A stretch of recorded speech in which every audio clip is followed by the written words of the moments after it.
Hello everyone, my self सागर पात्रो। आज हम लोग बायो का एक one of the important topic देखने वाले हैं, that is what chromatin and chromosome. अब ये जो पर्टिकुलर टॉपिक है, ये आपके एकेडमिक पॉइंट ऑफ व्यू तो इंपॉर्टेंट है ही, बट फ्यूचर पर्सपेक्टिव अगर आप स्टडीज करना चाहते हो in the field of genetics, तो ये आपका फाउंडेशन बनता है। This is the foundation topic. So let us start with the topic that is what chromatin and chromosomes. But ये पढ़ने से पहला हमें ये समझना जरूरी है कि न्यूक्लियस क्या होता है।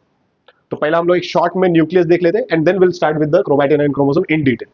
ठीक है। अभी अगर हम न्यूक्लियस की बात करें, तो न्यूक्लियस सबसे पहले डिस्कवर किसने किया था? It was discovered by Robert brown. ठीक है। अभी उसने क्या देखा? उसने ये देखा कि जो न्यूक्लियस रहेगा it will be having a covering. So उसके ऊपर क्या रहता है? कवरिंग होता है। अब ये जो कवरिंग रहता है, ये दो लेयर वाला कवरिंग होता है। So it has what? Two membranes. So these are known as nuclear membranes. क्या बोलते हैं इनको? Nuclear membrane. दोनों मेम्ब्रेन्स को मिला के, मतलब ये जो बाहर वाला कवरिंग है, आउटर मेम्ब्रेन, इनर मेम्ब्रेन, क्या रहेगा? Outer and inner membrane. ये दोनों मेम्ब्रेन को साथ में हम क्या बोलते हैं? It is known as nuclear envelope. जैसा सेल के अंदर एक लिक्विड होता है जिसको बोलते हैं साइटोप्लाज्म, वैसे ही न्यूक्लियस के अंदर भी क्या होता है? There will be a fluid. So that fluid is known as what? Nucleoplasm. क्या बोलते हैं उसको? न्यूक्लियोप्लाज्म। जैसा सेल में साइटोप्लाज्म, वैसे न्यूक्लियस के अंदर जो लिक्विड है दैट इज व्हाट? न्यूक्लियोप्लाज्म। अभी न्यूक्लियस और साइटोप्लाज्म के बीच में अगर मुझे कम्युनिकेशन करना है, सामान का ट्रांसपोर्ट करना है, तो उसके लिए क्या होता है? एक फैसिलिटी है, छोटे छोटे पोर्स होते हैं। ये जो दिख रहा है, these are the small small pores. तो ये पोर्स होते हैं जिसके जरिए क्या होता है? सिग्नल कम्युनिकेशन होता है, सामान का ट्रांसपोर्ट होगा, सब्सटेंसेस का ट्रांसपोर्ट होता है। So these pores are known as what? They are known as nuclear pores. क्या बोलते हैं इनको? न्यूक्लियर पोर्स, जो सामान का ट्रांसपोर्ट करवाने में मदद करते हैं। नेक्स्ट, उसके बाद और क्या बोलेंगे? ये जो दो मेम्ब्रेन दिख रहे हैं, दोनों मेम्ब्रेन के बीच का जो खाली जगह है, ये जो दोनों मेम्ब्रेन्स के बीच का जो खाली जगह, एम्प्टी स्पेस जो है, वो एम्प्टी स्पेस को क्या बोलते हैं? उसको बोलते हैं पेरी न्यूक्लियर स्पेस। क्या बोलते हैं उसको? Perinuclear space. ठीक है। उसके बाद न्यूक्लियस के अंदर हमारा एक्चुअल सामान है, इंपॉर्टेंट मटेरियल है। सो क्या सामान रहता है? You will be able to see a thread like structure. ऐसा कुछ तो धागे का गुच्छा दिखता है। So this thread like material is known as what? Chromatin. क्या बोलते हैं इसको? जो कि हमारा एक्चुअल टॉपिक है, इसको हम इन डिटेल देखेंगे। उसके अलावा और क्या देखने मिल सकते हैं? जैसे कि a dark body like structure which is known as nucleolus. क्या बोलते हैं इसको? न्यूक्लियोलस। अब ये न्यूक्लियोलस का खासियत क्या है? कि ये इंपॉर्टेंट साइट होता है जहां पे you will be able to see what? It is made up of riboproteins. Secondly, it is a site of RNA synthesis. यहाँ पे भर भर के आरएनए बनते हैं। सेकेंडली, ये हमको मदद करता है स्पिंडल फॉर्मेशन में। जब तुम्हारा सेल डिवीजन चलेगा तो स्पिंडल फाइबर्स लगते हैं, तो स्पिंडल फाइबर्स बनाने में भी यही मदद करते हैं। सो ऐसे इसके कुछ कुछ इंपॉर्टेंस है। फिलहाल हम लोग उतना डिटेल में नहीं जाएंगे। Will start directly with the chromatin material. ठीक है। अब ये जो क्रोमैटिन नाम का जो मटेरियल है, इसको नाम किसने दिया? So the name chromatin was given by Walter Flemming. तो वॉल्टर फ्लेमिंग नाम का एक मानुस था। So he had given the name that is what? Chromatin. तो ये हो गया short description about the nucleus. Now let us start in detail about the chromatin.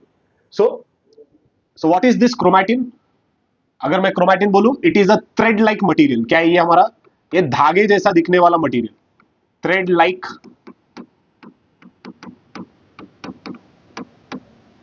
ये एक धागे जैसा मटेरियल है, और ये जो धागे जैसा मटेरियल है, it's a thread like material.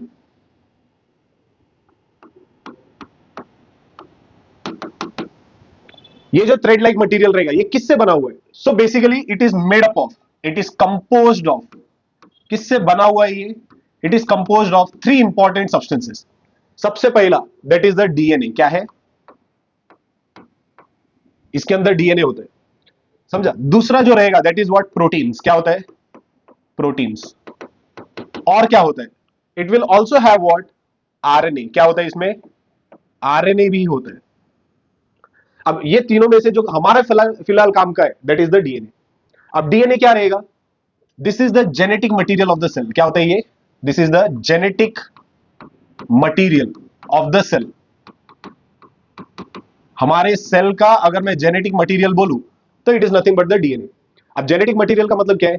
Genetic material मतलब ऐसा मटीरियल जो पेरेंट्स से उनके बच्चों में ट्रांसफर होता है। सेकेंड, ऐसा मटीरियल जो ढेर सारा इंफॉर्मेशन स्टोर करता है हमारे कैरेक्टर्स के। हमारे बॉडी जो जो कैरेक्टर्स दिखाएंगे, समझा? और जो पास ऑन होता है नेक्स्ट जनरेशन में, वो कैरेक्टर्स का इंफॉर्मेशन हमारे डीएनए में लिखा हुआ है।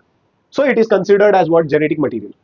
अब ये जो मटेरियल रहेगा डीएनए, ये बहुत बड़ा मॉलिक्यूल है. इफ आई से DNA, DNA is a very large molecule, so it's a macro molecule. क्या है ये? It's a macro molecule. बहुत बड़े साइज का मॉलिक्यूल है. इतना बड़ा साइज का मॉलिक्यूल कि हम सोच भी नहीं सकते. समझा? ऑलमोस्ट ऐसा पकड़ के चलो, it is around 2.2 metres in length. अब इतना बड़ा डीएनए, और वही अगर मैं न्यूक्लियस का साइज बोलूं, न्यूक्लियस का साइज बहुत छोटा होता है, लगभग 5-10 माइक्रोमीटर के बीच में रहते हैं. अब माइक्रोमीटर किधर, 5-10 माइक्रोमीटर किधर, और 2 मीटर का डीएनए किधर, तो बहुत ज्यादा साइज का डिफरेंस है. तो इतना बड़ा डीएनए को हम न्यूक्लियस के अंदर फिट करें कैसे? तो फिट करने के लिए हमको क्या लगता है? कुछ प्रोटीन्स का मदद लगता है. तो ये प्रोटीन्स बेसिकली क्या होते हैं? These are packaging proteins. क्या होते हैं ये? Packaging proteins. अब ये पैकेजिंग प्रोटीन्स जो होंगे, ये इनके मदद से हम लोग क्या करते हैं? ये डीएनए को फिट करते हैं न्यूक्लियस के अंदर. एंड सेकेंडली, और एक यहां पे क्या है कि अगर हम डीएनए बोलते हैं, it is a negatively charged molecule. क्या होता है ये? Negatively charged molecule. ढेर सारे निगेटिव चार्जेस होते हैं.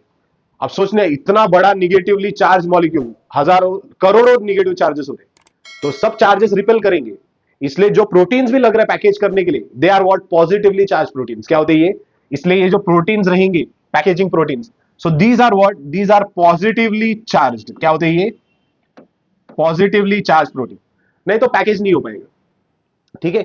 सो डीएनए हमारा जेनेटिक मटेरियल है. सेकेंडली, बहुत बड़ा मॉलिक्यूल है. तीसरा, वो निगेटिवली चार्ज है. इनको ढंग से न्यूक्लियस के अंदर फिट कर सके, इसलिए हम लोगों को क्या लगता है? कुछ प्रोटीन का मदद लगता है, which are positively charge, and those are what? Packaging proteins. अब ये पैकेजिंग प्रोटीन्स जो रहेगा, इसके भी दो टाइप्स है. क्या है दो टाइप के पैकेजिंग प्रोटीन्स? यहां देखो. सो बेसिकली ये प्रोटीन्स कौन से होते हैं? So two types of packaging proteins. पहला होता है that is known as histone proteins. क्या होता है? Histone proteins. इनके मदद से हम लोग पैकेज करते हैं. अब ये हिस्टोन प्रोटीन्स के 5 टाइप्स है. 5 टाइप के हिस्टोन्स पाए जाते हैं जिनके मदद से वो पैकेजिंग चलेगा. क्या है वो 5 टाइप के हिस्टोन प्रोटीन्स? जैसे कि H1 histone, H2A, H2B, H3 and H4. ये 5 वैरायटी के हिस्टोन के प्रोटीन्स के मदद से हम लोग क्या करते हैं? वो डीएनए को पैकेज करके फिट करने की कोशिश करते हैं. इसके अलावा भी प्रोटीन्स होते हैं, जैसे कि नॉन हिस्टोन क्रोमोसोमल प्रोटीन्स. क्या बोलते हैं उनको? Non histone chromosomal proteins. तो ये भी प्रोटीन्स होते हैं जो असिस्ट करते हैं पैकेजिंग में. इनके मदद से भी पैकेजिंग करते हैं, but the major packaging proteins are the histone proteins, and they will also assist word in packaging of the DNA. तीसरा जो कंपोनेंट पाया जाता है क्रोमैटिन में, दैट इज द आरएनए. क्या रहेगा? आरएनए. समझा? क्योंकि हमारा जो डीएनए रहेगा, डीएनए इंफॉर्मेशन लिखा है. डीएनए में क्या लिखा है? इंफॉर्मेशन. तो वो इंफॉर्मेशन पढ़ के हम लोग क्या करते हैं? आरएनए बनाते हैं. फिर वो आरएनए को यूज करके फंक्शन दिखाने में मदद मिलता है. तो जाहिर सी बात है, डीएनए की मदद से क्या बनेगा? प्रोटीन्स बनेंगे. समझा? प्रोटीन्स कैसे बनेंगे? Via RNA formation. और तब जाके तुम्हारा डीएनए का एक्चुअल फंक्शन दिखेगा प्रोटीन्स के जरिए. ठीक है? अब डीएनए का एक शॉर्ट डिस्क्रिप्शन देख लेते हैं. डीएनए में तो ढेर सारा क्या लिखा है? इंफॉर्मेशन लिखा है. हमारे बॉडी के जितने भी हेरिडिटरी प्रॉपर्टीज है, हेरिडिटरी कैरेक्टर्स जो है, उनका इंफॉर्मेशन हमारे डीएनए में लिखा है. और डीएनए कैसा है? ऐसा धागे जैसा दिखता है. It is a double stranded molecule, और दिखने में ऐसा धागे जैसा दिखेगा. तो डीएनए के जिस हिस्से में तुम्हारा इंफॉर्मेशन लिखा है, डीएनए के जिस पोर्शन में, समझा? फॉर एग्जांपल, इफ आई से suppose this is the DNA molecule, assuming that this is the DNA molecule. So DNA के इस हिस्से में, कौन से हिस्से में? सपोज मैंने बोला ये वाले हिस्से में इंफॉर्मेशन लिखा है, ये वाले हिस्से में इंफॉर्मेशन लिखा है, इतने हिस्से में अगेन इंफॉर्मेशन लिखा है. तो जिस जिस जगह पे इंफॉर्मेशन लिखा है, उस जगह को हम क्या बोलते हैं? जीन बोलते हैं. क्या बोलते हैं? So that segment of DNA which encodes information for a character will be referred to as what? Gene. क्या बोलते हैं उनको? So what do you mean by gene? Gene क्या होता है? It is a region of DNA that encode information for a character. किसी character से जुड़ा हुआ इंफॉर्मेशन डीएनए के जिस जगह पे लिखा हुआ है, उस जगह को हम क्या बोलते हैं? जीन. तो ऐसा अगर मैं देखूं ह्यूमन डीएनए का, खास करके हम ह्यूमन डीएनए का बात करें as per human genome project, तो उसके हिसाब से हमारे बॉडी में, हमारे डीएनए में, ह्यूमन डीएनए में लगभग ऐसा पकड़ के चलो 20 से लेके 25,000 जीन्स होते हैं। कितने होते हैं? 20,000 से लेके 25,000 के आसपास हमारे डीएनए में जीन्स है, अलग अलग जीन्स है जो अलग अलग कैरेक्टर्स कंट्रोल कर रहे हैं। समझा? जो कि पूरे डीएनए का 1% भी नहीं है। ठीक है, हमारे पास अगर 100 ग्राम डीएनए है, अज्यूमिंग दैट कि हाँ भाई मेरे सेल में लगभग इतना इतना ग्राम डीएनए है, समझा? 100 ग्राम डीएनए अज्यूमिंग, ऐसा होता नहीं है। तो अगर 100 ग्राम डीएनए तो 1 ग्राम ही हमारे जीन्स ऑक्यूपाई करते हैं। 99% डीएनए हमारा नॉन कोडिंग होता है जिसमें इंफॉर्मेशन लिखा नहीं है, सिर्फ 1% में इंफॉर्मेशन लिखा है। और वो 1% में ही लगभग कितने जीन्स आ जाते हैं? लगभग 20-25,000 जीन्स आ जाते हैं। ठीक है, तो ये हो गया हमारा क्रोमैटिन से जुड़ा हुआ अ शॉर्ट डिस्क्रिप्शन। और हमने पहले ही क्या बोला, ये क्रोमैटिन का नाम किसने दिया है? So the name chromatin was given by Fleming, Walter Fleming. ठीक है, तो ये एक पार्ट हो गया, दैट इज क्रोमैटिन। अब हम लोग को क्या देखना है कि क्रोमोसोम्स क्या है। ठीक है, सो let us start with the chromosome part. अभी अभी हमने क्या बोला कि जो क्रोमैटिन होता है वो दिखने में ऐसा धागे जैसा होता है। कैसा होता है? A thread like material. So this is what chromatin. अब क्रोमोसोम क्या है फिर? अगर मैंने ये क्रोमैटिन बोला, ये ऐसा बंच होता है धागे का, इसको ही मैं कॉम्पैक्ट कर सकता है। क्या कर सकता है? कॉम्पैक्ट। कॉम्पैक्ट मतलब कंडेंस कर सकता है। तो जब इसका कंडेंसेशन चलता है, क्या चलता है? कंडेंसेशन। कंडेंसेशन मतलब इसको जब मैं कॉम्पैक्ट करेगा तो फाइनली मुझे क्या मिलता है? क्रोमोसोम्स मिलते हैं। क्या मिलते हैं? Chromosomes. So these are what? These are the chromosomes.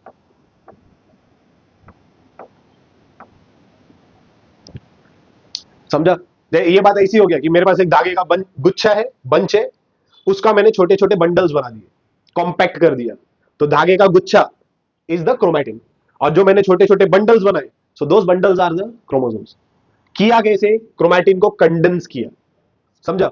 अब ये जो क्रोमैटिन कंडेंस होगा और क्रोमोसोम्स बनेगा, तो क्रोमोसोम्स कितने बनेंगे वो डिपेंड करता है उस स्पीशीज के ऊपर। किसके ऊपर डिपेंड करता है? स्पीशीज।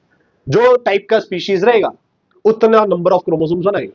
फॉर एग्जाम्पल अगर मैंने बोला, एग्जाम्पल के तौर पे अगर मैं बोलूं, तो ह्यूमन स्पीशीज अगर मैं बोलूं, ह्यूमंस, तो ह्यूमंस में लगभग 46 क्रोमोसोम्स बनते हैं। कितने क्रोमोसोम्स बनते हैं? 46। वही अगर मैं चिंपैंजी बोला, तो चिंपैंजी बोला तो लगभग 48 क्रोमोसोम्स बनेंगे, एंड सो ऑन। वटाना बोला, पी प्लांट बोला तो 14 क्रोमोसोम्स। तो क्रोमोसोम्स के नंबर कितना रहना चाहिए वो किसके ऊपर डिपेंड करता है? उस स्पीशीज के ऊपर। उसके हिसाब से अंदर उसका धागा रहेगा, मतलब क्रोमैटिन रहेगा। समझा? तो क्रोमैटिन से मुझे एक फिक्स नंबर ऑफ क्रोमोसोम्स बनाना है। सो याद रखना है, इधर एक पॉइंट में क्या हैशटैग करके बोल सकता है? Number of chromosomes formed is fixed for a species। ये ध्यान में रखना है, ये बहुत इंपॉर्टेंट है। समझ रहे? कितने क्रोमोसोम्स बनेंगे वो उस स्पीशीज के ऊपर डिपेंड करते हैं, वो फिक्स रहेगा। अब दुनिया में कोई भी ह्यूमन उठा लो, समझा, नॉर्मल ह्यूमन है, तो उसमें कितना मिलेगा? 46 ही मिलेगा। 47 मिला, समझा, 48 मिला, 49 मिला, 50 मिला, 100 मिला, मतलब वो ह्यूमन नहीं रहेगा, या फिर एबनॉर्मल ह्यूमन होगा। समझ रहे? तो ये हमेशा ध्यान रखें that the number of chromosomes formed in a organism is fixed and it depends upon the species. ठीक है, अभी ये कंडेंसेशन कब करना है, मतलब क्रोमोसोम्स बनाना कब है, तो ये ध्यान में रखो। ये जो क्रोमोसोम्स रहेगा ये तब बनेगा जब तुम्हारे सेल को क्या करना है? सेल डिवीजन करना है। क्या करना है? Cell division. मतलब अगर सपोज अभी मैं नॉर्मली एक सेल उठा के देखा, बॉडी में से क्या किया, एक सेल निकाला, माइक्रोस्कोप के नीचे देखा, तो मुझे दिखेगा क्या? क्रोमैटिन दिखेगा या क्रोमोसोम दिखेगा? So you will be able to see chromatin, chromosome नहीं दिखेगा। तो क्रोमोसोम कब दिखेगा फिर? क्रोमोसोम दिखेगा only when the cell is undergoing what? Cell division. अगर तुम्हारा सेल, सपोज वही सेल अब क्या कर रहा है? सेल डिवीजन करना स्टार्ट कर दिए, तो तब जाके तुमको क्या दिखेगा? क्रोमोसोम्स दिखेंगे। क्या दिखेंगे? अब तुमको क्रोमैटिन नहीं दिखेगा। क्रोमैटिन तब दिखता है जब तुमको तुम्हारा सेल सेल डिवीजन नहीं कर रहा है। बट वही सेल अगर सेल डिवीजन कर रहा होगा तो तुमको क्या दिखेगा? क्रोमोसोम्स दिखेंगे। क्या दिखेंगे? Chromosomes. So it is seen during cell division. कब दिखता है ये हमें?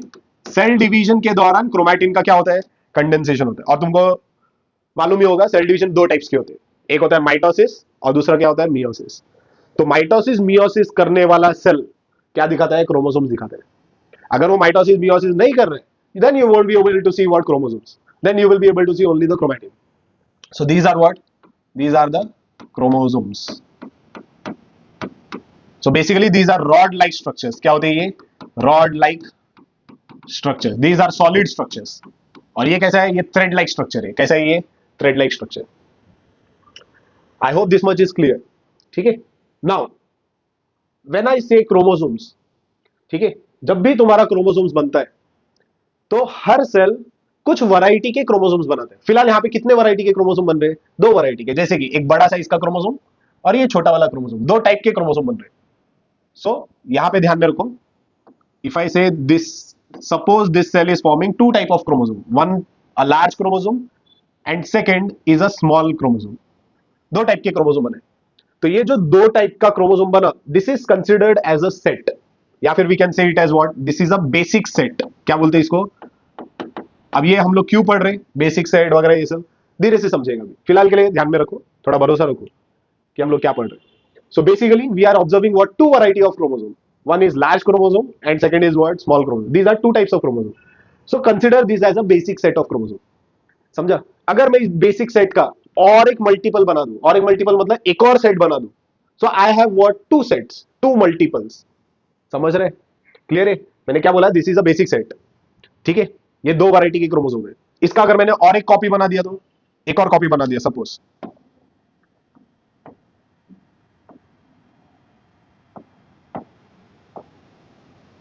तो अभी मेरे पास टोटल कितने सेट है?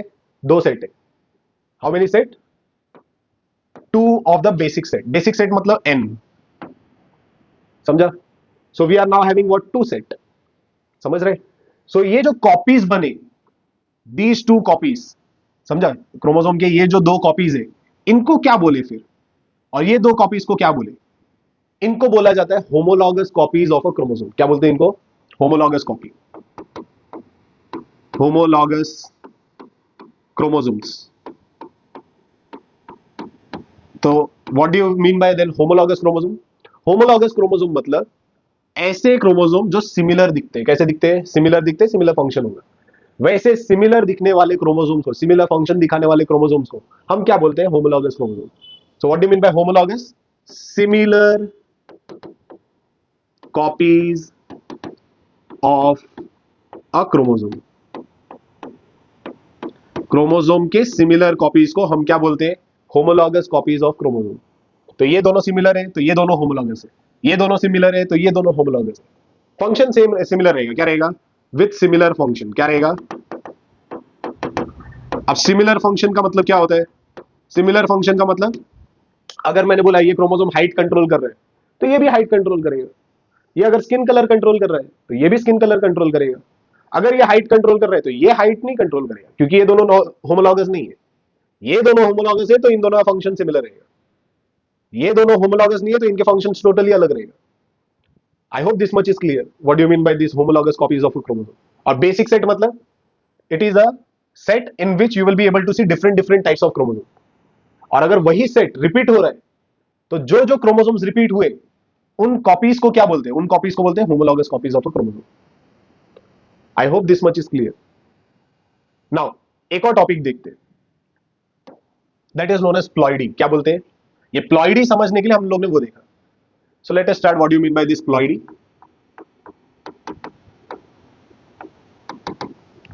Ploidy means what?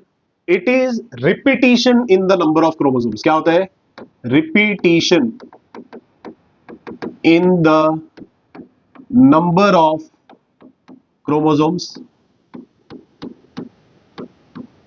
In a cell. Chromosomes किस पैटर्न में रिपीट हो रहे हैं सेल के अंदर, so that repetition is referred to as ploidy. अब मेरे को मालूम है ये बराबर नहीं समझा होगा, तो late us understand with the help of a diagram. अगर मैंने बोला suppose this is the basic set. फिलहाल हमारे बेसिक सेट में अभी मैंने तीन वैरायटी के क्रोमोसोम लिए. कितने वैरायटी के क्रोमोसोम? तीन वैरायटी के क्रोमोसोम लिए. ये हो गया मेरा बेसिक सेट. क्या हो गया ये? Basic set. कितने टाइप के क्रोमोसोम है? We are having three types of chromosome. समझा? So this basic set is having only one type chromosome, one copies of each chromosome.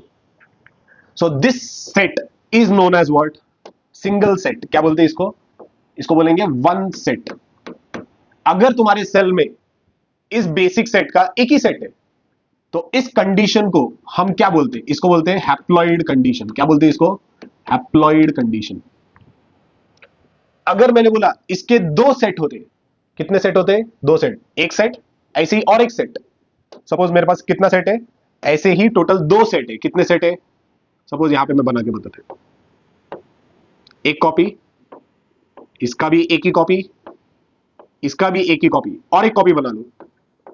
One more copy of this chromosome, one more copy of this chromosome, one more copy of this chromosome. Now we are having what? Two basic sets, two multiples of the basic set, मतलब two set, two multiples of this set. तो इस condition को हम क्या बोलते हैं? Diploid condition. क्या बोलते हैं इसको? डिप्लॉइड। और इससे ज्यादा रहेगा, तीन सेट रहेगा तो ट्रिप्लॉइड, चार सेट रहेगा तो टेट्राप्लॉइड, और ज्यादा है तो पॉलीप्लॉइड। तो ऐसा। बट ये एक चीज ध्यान में रखना है, मैक्सिमम सेल्स जो तुम्हारा रहेगा, यूकैरियोटिक सेल्स, वो हमेशा डिप्लॉयड कंडीशन में ही रहते, उनके सेल्स हमेशा डिप्लॉयड कंडीशन में रहते। समझा? This is the most common condition in eukaryotic. अगर मैं यूकैरियोटिक सेल्स बोलूं, एनिमल सेल, प्लांट सेल, अगर इनकी बात करूं, तो मैक्सिमम सेल्स जो होते हैं वो हमेशा डिप्लॉयड कंडीशन में होते हैं। समझा? बट उन लोग जब गैमेट्स बनाएंगे, ठीक है, मेल गैमेट फीमेल गैमेट्स जब बनाएंगे, तो उन सेल्स का कंडीशन क्या होता है? हैप्लॉइड होता है। क्या होता है? हैप्लॉइड। तो ये कंडीशन हमको कब देखने मिलता है? In case of gametes. कहां देखने मिलता है? Seen in case of gametes. ये हमको गैमेट कंडीशंस में देखने मिलता है। और भी कुछ कुछ एक्सेप्शंस है, जैसे जैसे हम लोग और बहुत सारे टॉपिक स्टडी करेंगे तो उस टाइम पे हम लोग और जाते जाएंगे। बट फिलहाल के लिए ध्यान में रखो कि ये जो कंडीशन है, हैप्लॉइड कंडीशन, ये यूजुअली हमको गैमेट्स में देखने मिलता है। और ये जो डिप्लॉयड कंडीशंस है, ये कोई भी नॉर्मल सेल उठाओ, ठीक है, बॉडी में से, वो हमेशा डिप्लॉयड कंडीशन में ही रहते हैं। और जो पॉलीप्लॉयड कंडीशन है, मतलब इससे ज्यादा अगर रहेगा सेट, तीन सेट, चार सेट, पांच सेट, अगर ऐसा होता है, मतलब मल्टीपल सेट्स बोला, क्या बोला मैंने? मल्टीपल सेट्स अगर होंगे तो उस कंडीशन को हम क्या बोलेंगे? पॉलीप्लॉयड कंडीशन। क्या बोलते हैं उसको? और ये यूजुअली हमको प्लांट सेल्स में देखने मिलता है। किधर देखने मिलता है? प्लांट सेल्स में। ये केस कॉमन होता है प्लांट सेल्स में। किधर कॉमन रहेगा? ये कॉमन होता है प्लांट सेल्स में। Seen in plant cells. Animal cells में ये कॉमन नहीं है, क्योंकि अगर मैं क्रोमोसोम का लोड बढ़ा दूं सेल के अंदर, तो क्रोमोसोम इतना इंफॉर्मेशन का करेगा क्या? उसके ऊपर लोड बढ़ जाएगा, जेनेटिक इंफॉर्मेशन का लोड बढ़ जाएगा, तो सेल सर्वाइव नहीं करता। हमारे बॉडी में अगर सेल में क्रोमोसोम छोड़ो, अगर एक जीन भी ज्यादा हो जाते हैं, डबल हो जाते हैं, तो उससे सीधा सीधा हमारे बॉडी में डिजीज दिख जाता है। तो क्रोमोसोम बढ़ गया तो फिर तो और बेकार कंडीशन हो जाएगा। पूरा सेट अगर बढ़ा दोगे तो वो तो फिर डिजास्टर हो जाता है सेल के लिए। तो ये जो कंडीशन है यूजुअली प्लांट सेल्स में देखने मिलता है, बट एनिमल सेल्स में ये ज्यादा फिजिबल नहीं है। तो ये ध्यान में रखो। ये क्या हो गया? सेट देखा हमने। एक सेट रहा तो क्या बोलेंगे, दो सेट रहा तो क्या बोलते, सेल में अगर दो से ज्यादा सेट रहेगा तो क्या बोलते। तो ये देखा हमने। इन कंडीशंस को हम क्या बोलते हैं? Ploidy conditions. क्या बोलते हैं इनको? Ploidy condition. समझा? अगर सपोज मैंने बोला पूरा सेट रिपीट नहीं हो रहा, कुछ क्रोमोसोम्स रिपीट हो गए, तब उसको क्या बोलते हैं? तो ये एक और ध्यान में रखो। Let us understand aneuploidy. क्या होता है? एन्यूप्लॉइडी कंडीशंस क्या होते हैं? एन्यूप्लॉइडी कंडीशंस मतलब repetition in number of few chromosomes, या फिर ऐसा बोलूं, condition of cell in which repetition in number of few chromosomes is observed. अगर मैं डेफिनेशन को ज्यादा फोकस करके बोलूं तो ऐसा बोल सकते हैं। क्या रहेगा? ऐसा कंडीशन, सेल का ऐसा कंडीशन जिसमें हमको क्या देखने मिल रहा है कि कुछ क्रोमोसोम्स, पूरा सेट नहीं, कुछ क्रोमोसोम्स क्या हो रहे हैं? रिपीट हो रहे हैं। So that is known as aneuploidy. For example, हमने पहले ही क्या बोला है? सबसे कॉमन कंडीशन क्या होता है प्लॉइडी का? It is the diploid condition. क्या होता है? डिप्लॉइड। तो ये क्या है? डिप्लॉइड सेल है।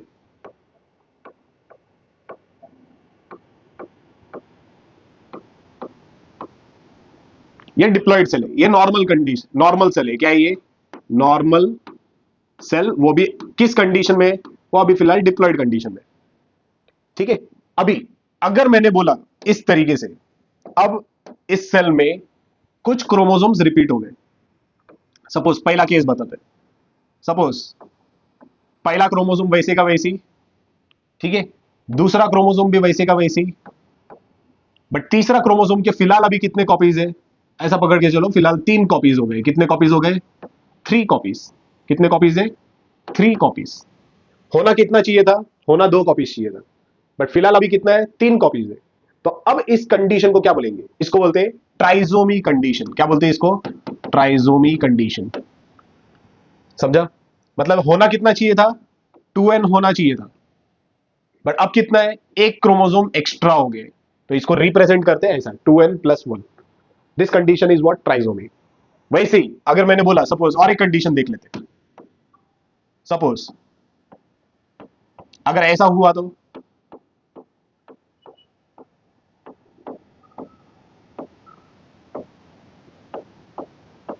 उसी क्रोमोसोम के फिलहाल कितने कॉपीज है? 4 कॉपीज हो गए। कितने कॉपीज हो गए? 4 कॉपीज। तो अब इस कंडीशन को क्या बोलेंगे? इसको बोलते हैं टेट्राजोमी। क्या बोलते हैं इसको? टेट्राजोमी कंडीशन। रिप्रेजेंट कैसे करेंगे? होना कितना चाहिए था? 2n होना चाहिए था, बट अभी 2 कॉपीज एक्स्ट्रा हो गए, तो 2n+1+2 बोलेंगे। क्या बोलेंगे इसको? 2n+2।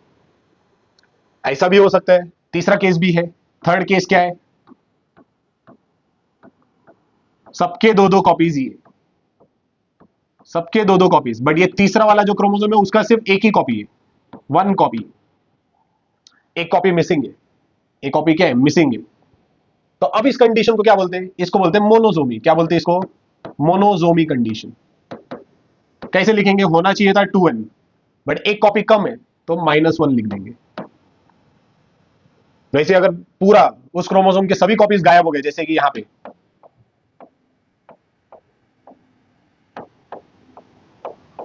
सपोज इस क्रोमोसोम के दोनों कॉपीज गायब हो गए, समझा? 0 कॉपीज है, तो अब इस कंडीशन को क्या बोलते हैं? नलीजोमी। क्या बोलते हैं इसको? नलीजोमी। 2n-2। तो यहां पे पूरा सेट रिपीट होते हुए दिख रहा है क्या? नहीं। यहां पे क्या हो रहा है? कुछ क्रोमोसोम के नंबर बढ़ रहे हैं, या फिर कुछ क्रोमोसोम के नंबर क्या हो रहे हैं? घट रहे हैं। So if few chromosomes are increasing or missing, so that condition is known as what? Aneuploidy condition. I hope this much is clear. और जब क्रोमोसोम का बेसिक सेट का मल्टीपल्स दिखता है, तो उसको हम क्या बोलते हैं? उस कंडीशन को क्या बोलते हैं? Euploidy condition. क्या बोलते हैं उसको? तो इन कंडीशंस को क्या बोलते हैं? समझा? Repetition of chromosome is known as what? Ploidy. But ये कंडीशंस को क्या बोलते हैं? One set, one multiple of the basic set, 2 multiple of the basic set, 3 multiples of the basic set. तो जब तुम्हारा सेल में chromosomes will be a multiple of the basic set, so this condition is known as what? Euploidy condition. क्या बोलते हैं इसको? Euploidy condition. Euploidy मतलब condition in which number of chromosome in a cell is a multiple of basic set. क्या होता है वो? Basic set का मल्टीपल होता है। जितना भी क्रोमोसोम रहेगा उसका बेसिक सेट का मल्टीपल रहेगा। So that condition is euploidy. And जो क्रोमोसोम हमको रिपीट होते हुए दिख रहा है, that repetition is what? Ploidy. और अगर पूरा सेट रिपीट नहीं हो रहा है, सिर्फ कुछ क्रोमोसोम रिपीट हो रहे हैं, तो उसको हम क्या बोलेंगे? उसको बोला जाता है aneuploidy. I hope this much is clear. ठीक है, now let us understand one more topic related to it. ये तो चलो हमने क्या देखा? क्रोमोसोम रिपीट हो रहे, तो उन कॉपीज को क्या बोलेंगे? Homologous copies. बट एक और कंसेप्ट है जिसको बोलते हैं सिस्टर क्रोमैटिड। क्या बोलते हैं उसको? Sister chromatid. अब सवाल यह है कि सिस्टर क्रोमैटिड क्या है फिर? तो याद रखना है कि जब भी तुम्हारा क्रोमैटिन, ये याद रखो, ये बहुत इंपॉर्टेंट है, जब भी तुम्हारा क्रोमैटिन कंडेंस होके, समझा क्या बोला मैंने? कंडेंस होके क्या बनता है? क्रोमोसोम बनता है। समझा? क्रोमोसोम बनेगा।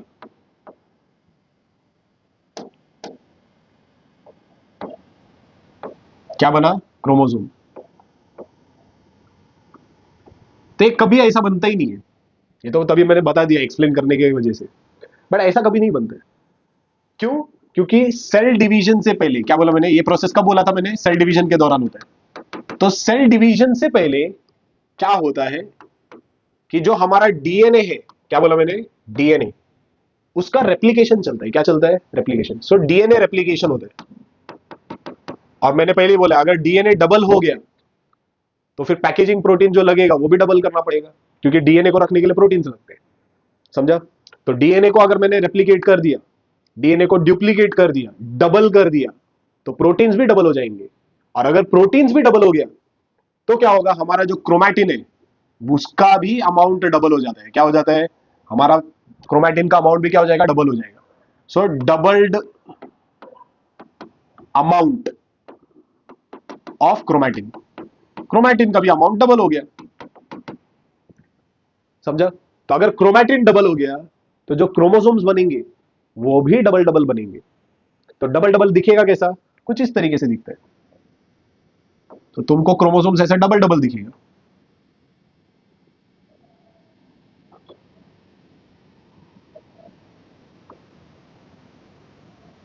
तो ये जो कॉपीज बन रहा है क्रोमोसोम का, ये कॉपी और ये वाला कॉपी जो बन रहा है, इन कॉपीज को बोलते हैं सिस्टर क्रोमैटिड्स। क्या बोलते हैं इनको? Sister chromatids. ये दोनों को भी क्या बोलेंगे? Sister chromatid. ये दोनों को भी क्या बोलेंगे? Sister chromatid. ये दोनों को भी क्या बोलेंगे? Sister chromatid. ऐसा। और जब भी सिस्टर क्रोमैटिड बनता है तो सिस्टर क्रोमैटिड हमेशा जुड़ा हुआ रहता है, और जिस जगह पे जुड़ा हुआ है उस जगह को हम क्या बोलते हैं? जिस जगह को ये जुड़े हैं उस जगह को बोला जाता है सेंट्रोमियर। क्या बोलते हैं उसको? इस जगह को बोलते हैं,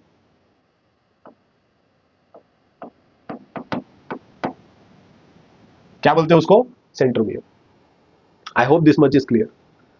ठीक है, तो सिस्टर क्रोमैटिड क्या रहेगा? Sister chromatid are identical copies of a chromosome which are held together at centromere and which are formed as a result of chromatin, मतलब डीएनए डुप्लीकेशन।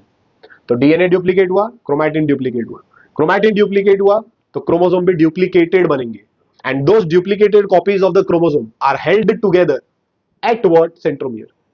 तो हम यहां पे क्या लिखेंगे? सिस्टर क्रोमैटिड का डेफिनेशन क्या लिख सकते हैं? These are identical copies of a chromosome. ये क्रोमोसोम क्या? आइडेंटिकल कॉपीज होते हैं। कहां जुड़े हुए रहते? Held together at a point. उस पॉइंट को क्या बोलते हैं? सेंट्रोमियर। क्या बोलते हैं उसको? सेंट्रोमियर। क्यों बनता है? Due to DNA replication. DNA replication किया इसलिए सिस्टर क्रोमैटिड बनते हैं। और ये कब होगा? Before start of cell division. Cell division से पहले ही हो जाता है ये प्रोसेस। समझा? सेल डिवीजन करना है, अभी तुम्हारे सेल को सेल डिवीजन करना है तो पहले ही डीएनए डबल करके रखो ताकि क्रोमैटिन डबल हो जाए, और जब क्रोमोसोम बनेगा तो डबल डबल बनेंगे, तो ये आइडेंटिकल कॉपीज बनेंगे तुम्हारा। आई hope this much is clear. ये दोनों को सिस्टर क्रोमैटिड, ये दोनों को सिस्टर क्रोमैटिड, ये दोनों को क्या बोलते हैं? ये दो क्रोमोसोम को, this one and this one, these are homologous. Understood? ये दोनों क्या है? होमोलॉगस। ये दोनों क्या है? Sister chromatid. ये दोनों क्या है? Sister chromatid. I hope this much is clear. ठीक है, now let us understand one more topic.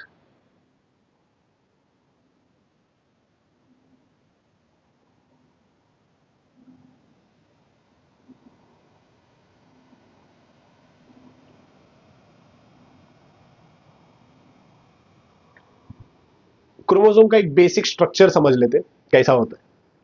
अगर मैं क्रोमोसोम की बात करूं तो एक कॉन्स्ट्रिक्टेड रीजन दिखेगा। समझा?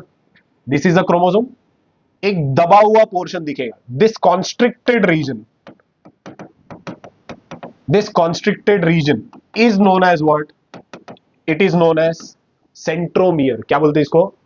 इसको बोलते हैं सेंट्रोमियर। तो इस कॉन्स्ट्रिक्टेड रीजन का नाम क्या है? सेंट्रोमियर। या फिर इसको बोलते हैं प्राइमरी कॉन्स्ट्रिक्शन। क्या बोलते हैं इसको? Primary constriction. इसको बोलते हैं प्राइमरी कॉन्स्ट्रिक्शन। क्रोमोसोम का जो टिप्स होता है, ये वाला टिप, ये वाला टिप, टिप को क्या बोलते हैं?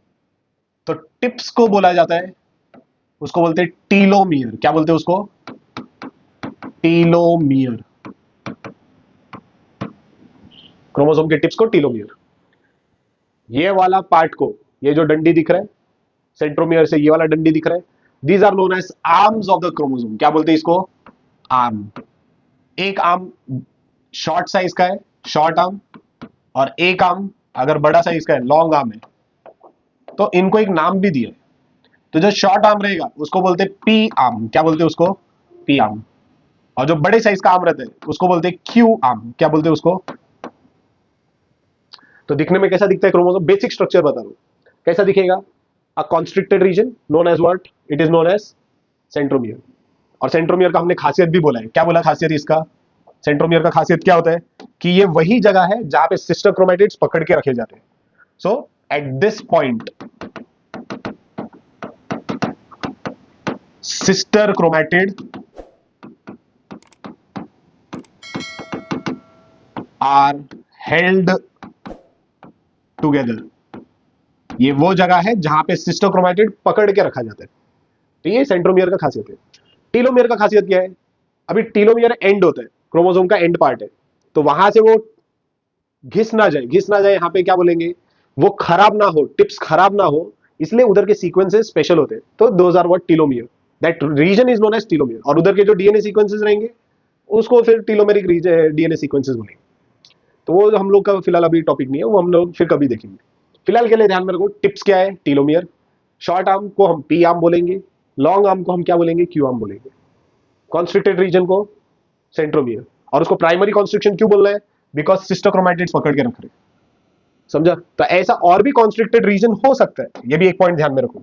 ऐसे दबे हुए पोर्शंस और भी हो सकते हैं। जैसे कि सपोज अगर मैंने बोला यहां पे ये रीजन इतना थोड़ा दबा हुआ है, इतना थोड़ा सा दबा हुआ है, समझा? ये पार्ट इतना दबा हुआ है, तो ये जो दबा हुआ पोर्शन है, अगर इस पार्ट पे भी अगर तुम्हारा क्रोमोसोम थोड़ा सा चपटा रहेगा तो इसको क्या बोलेंगे? इसको हम लोग सेंट्रोमियर नहीं बोलेंगे, इसको सिर्फ सेकेंडरी कॉन्स्ट्रिक्शन बोल के छोड़ देंगे। क्या बोल देंगे इसको? Secondary constriction. क्या बोलते हैं इसको? Secondary constriction.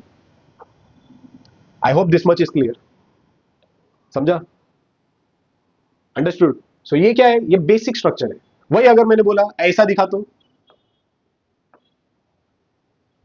दो कॉपीज रहेंगे क्रोमोसोम के, दो सिमिलर कॉपीज, तो इसको होमोलॉगस बोलते हैं। क्या बोलते हैं इसको? Homologous chromosomes. और एक स्ट्रक्चर जो हमने अभी अभी ताजा ताजा पढ़ा वो क्या है?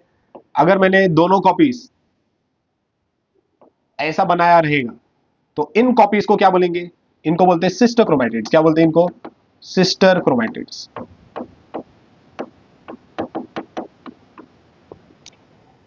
तो ये स्ट्रक्चरल चीजें कुछ देखा हमने, that is what about the chromosome. अब एक और टॉपिक देखना है, that is the types of chromosome. क्या रहेगा? क्रोमोसोम के चार बेसिक टाइप्स है। First type is known as metacentric. क्या बोलते हैं इसको? Metacentric chromosome.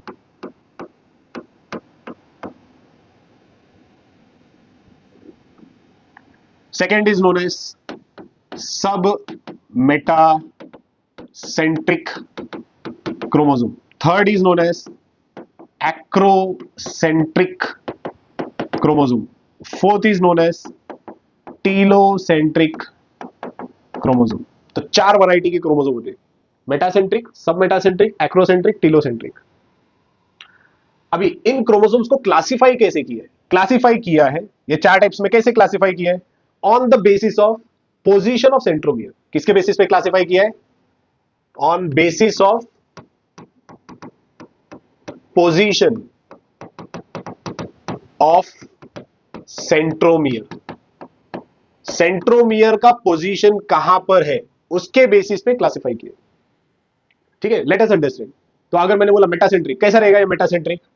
ये तुम्हारा क्रोमोसोम, और क्रोमोसोम का जो सेंट्रोमियर है वो एकदम बराबर मिडल में। कहां पे? मिडल में। अगर बीच में रहेगा, समझा, कहां पे? मिडल में है। कहां पे है? मिडल में। तो उसको बोलते हैं मेटासेंट्रिक। मिडल से थोड़ा दूर रहेगा, थोड़ा दूर, समझा, अवे फ्रॉम मिडल, तो उसको क्या बोलते हैं, सब मेटासेंट्रिक। और अगर ये सेंट्रोमियर ऑलमोस्ट टिप पे रहेगा, कहां पे रहेगा, क्रोमोसोम के ऑलमोस्ट टिप पे रहता है, कुछ इस तरीके से एकदम ऑलमोस्ट टिप पे रखा है, तो उसको क्या बोलते हैं, उसको बोलते हैं एक्रोसेंट्रिक। और अगर सेंट्रोमियर को बराबर टिप पे ही रख दिया है, कहां पे रख दिया है, टिप पे, तो उसको टीलोसेंट्रिक। सो यहां पे क्या लिखेंगे, नियर द टिप, और यहां पे क्या है, at tip. Centromere position middle में, सेंट्रोमियर पोजीशन थोड़ा सा मिडल से दूर, टिप के नजदीक, टिप पे। तो चार टाइप के, ठीक है। अगर मैं आर्म्स देखूं, दो आर्म्स का साइज देखूं, तो क्या रहेगा, इधर दोनों का साइज सेम है, तो क्या बोलेंगे, p arm equals to q arm. यहां पे पी आर्म छोटा, क्यू आर्म बड़ा, तो p arm shorter than the q arm.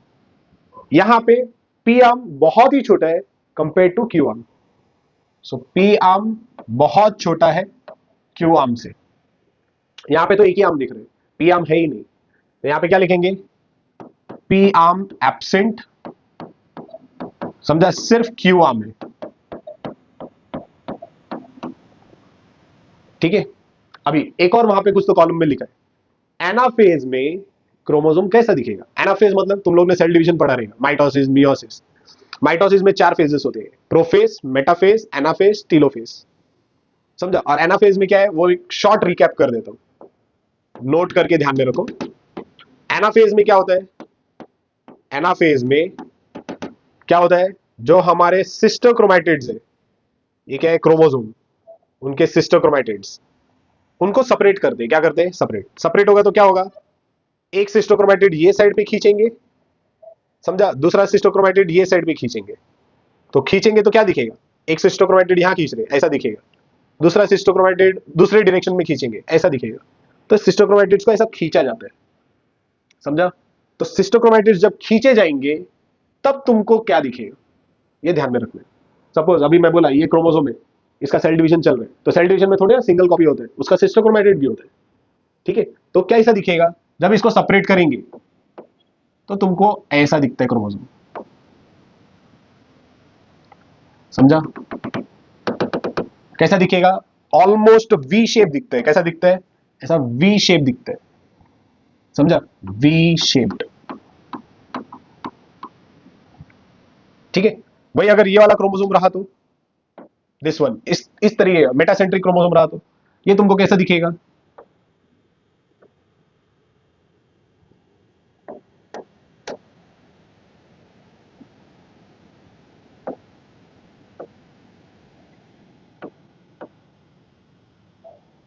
तो यहां पे कैसा दिखता है, you will be able to see, एक छोटा एक बड़ा, तो लगभग एल शेप का दिखता है, कैसा दिखता है, एल शेप्ड,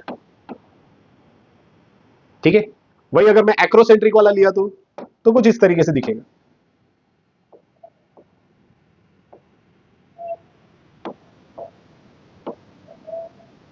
तो ये लगभग जे शेप का दिखता है, कैसा दिखता है, ऑलमोस्ट जे शेप का। फिलहाल अब यहां पे सब लेटर्स उल्टे दिख रहे हैं, तो उल्टे पे ध्यान नहीं देना, ये जे शेप दिखता है, कैसा दिखता है, जे शेप्ड।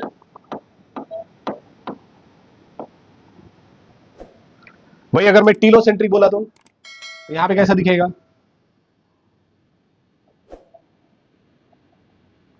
ये ऑलमोस्ट आई शेप दिखता है, कैसा दिखता है, आई शेप, ठीक है।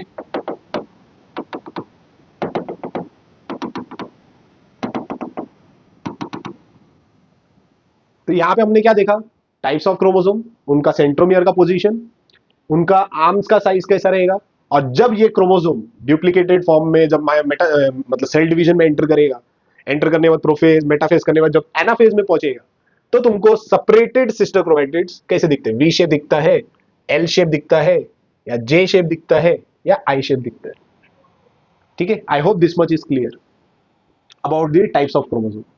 एक last topic, that is chromatin, समझा। अभी तक हमने क्रोमोसोम्स देखा, क्रोमैटिन का एक शॉर्ट में देख लेते हैं। जब भी हम क्रोमैटिन बोलते हैं, क्रोमैटिन मतलब वो धागा, धागे के अंदर क्या है, डीएनए, समझा। तो अज्यूमिंग दैट कि ये मेरा एक क्रोमैटिन है, क्या है ये मेरा क्रोमैटिन, तो ये क्रोमैटिन के अंदर क्या होगा, डीएनए होगा। डीएनए प्लस प्रोटीन सब मिला के ये पूरा धागा बन रहा है।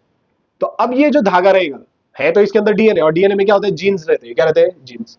तो सपोज इस जगह पे जीन्स बहुत सारे हैं, ये जगह पे क्या है, जीन्स बहुत है, भर भर के जीन्स है, समझा। ये जगह पे भी बहुत सारे जीन्स दिख रहे हैं, ये सब क्या है, ये सब जीन्स है। इस जगह पे भी सपोज जीन्स बहुत सारे, समझा। तो जिस जगह पे जीन्स बहुत ज्यादा होता है वहां पे फंक्शन भी ज्यादा होते हुए दिखेगा, समझा। यहां पे भी फंक्शन ज्यादा होते हुए दिखेगा। तो मतलब ये क्या हो गया, एक्टिव रीजन हो गया क्रोमैटिन का।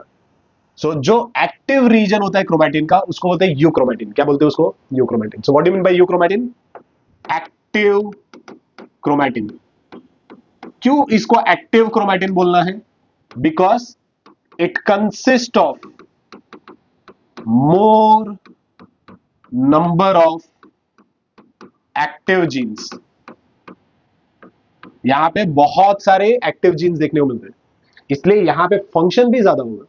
तो अगर फंक्शन ज्यादा हुआ तो जब इस क्रोमैटिन को पैक करेंगे तो हल्का फुल्का पैकिंग करना है ताकि वो जीन्स एक्सपोज रहे। So these are what, loosely packed chromatin. क्या होता है ये लूजली पैक्ड क्रोमैटिन होता है, ठीक है, समझ रहे। और जब तुम इसको कलर भी करोगे, कलर मतलब स्टेन करोगे, डाई करोगे, तो ये जगह कम कलर पकड़ते हैं। इसलिए जब तुम कलर करोगे तो दिखने में कैसा दिखता है, लाइटली स्टेन्ड। कैसा होता है, लाइटली स्टेन्ड, कम कलर पकड़ते हैं, हल्का फुल्का कलर दिखेगा, लाइट कलर दिखेगा। ये क्रोमैटिन लाइट कलर का दिखता है, समझा। वही अगर मैंने हेट्रोक्रोमैटिन बोला तो ये जगह जहां पे जीन्स ना के बराबर होता है या रहेगा तो भी बहुत कम रहेगा, तो इसको क्या बोलते हैं, हेट्रोक्रोमैटिन। ये हमारा यूक्रोमैटिन, यहाँ पे भर भर के जीन्स है, एक्टिव जीन्स है। तो वो क्रोमैटिन क्या रहता है, लीस्ट एक्टिव क्रोमैटिन। क्या होता है ये, least active, least active chromatin. क्यों लीस्ट एक्टिव, क्योंकि यहां पे क्या होता है, least number of active genes होते हैं। क्या होते हैं, यहां पे बहुत कम एक्टिव जीन्स है, समझा। इसलिए इसको एकदम पैक पुक करके बहुत एकदम डेंसली पैक करके रखे, क्योंकि जरूरत ही नहीं है। अगर मेरे घर में कोई बुक मैं बार बार पढ़ नहीं रहा तो उसको एक कोने में डाल के रख दिया। वैसे कपड़ा, जो कपड़ा मैं एकदम कभी कभार पहनते हैं उसको एकदम पैक पुक करके रख देते हैं हम लोग घर में, वैसे ही। और जो कपड़ा हम लोग रेगुलरली पहनते हैं उसको बाहर रखते हैं थोड़ा कबर्ड में। तो वैसे ही जो जीन्स बार बार यूज होने वाला है उसको लूजली पैक करना है, समझा। और जो जीन्स, जो जगह डीएनए का जो जगह या क्रोमैटिन का जो हिस्सा हम लोग कभी यूज ही नहीं करते तो उसको एकदम डेंसली पैक करके क्या रखते हैं, पैकेज करके रख देते हैं हम लोग। तो यहां पे क्या बोलेंगे, densely packed, densely packed chromatin. क्या होता है ये, बहुत ज्यादा डेंसली पैक होता है। अगर बहुत ज्यादा डेंसली पैक किया है तो जब उस जगह को कलर मिलेगा तो ज्यादा कलर लेगा और ज्यादा डार्क दिखेगा। इसलिए क्या होता है, इट इज डार्कली स्टेन्ड। जब इसको कलर करोगे, तुम्हारा इस क्रोमैटिन पे सपोज मैंने कलर डाला तो ये पूरा लूजली पैक किया है तो हल्का कलर लेगा। ये एकदम दबा दबा के पैक किया है तो ये ज्यादा कलर लेगा। तो ये जगह क्या दिखेगा, लाइट कलर दिखेगा, ये जगह क्या दिखेगा, डार्क कलर दिखेगा, समझा। तो जब क्रोमोसोम भी बनेगा इससे, तो क्रोमोसोम हमको कैसा दिखता है, ऐसा डार्क लाइट बैंड दिखते हैं। कुछ जगह डार्क रहेगा, कुछ जगह लाइट रहेगा। I hope this much is clear. ये होता है दो वैरायटी की क्रोमैटिन है, रहेगा वही सिंगल धागा ही है, बट कुछ धागे में जीन्स बहुत सारे, कुछ धागे में क्या है, जीन्स बहुत कम है। तो कुछ ज्यादा एक्टिव होता है, कुछ कम एक्टिव होता है। तो जो ज्यादा एक्टिव है यूक्रोमैटिन, जो कम एक्टिव है या लीस्ट एक्टिव है वो क्या है, heterochromatin. I hope this much is clear. So this is a description about what chromatin and chromosomes, जो हम लोगों ने फिलहाल इस लेक्चर में देखा। तो इसके बाद और भी बहुत सारे वीडियोस बनाएंगे। So for more videos you can subscribe the YouTube channel.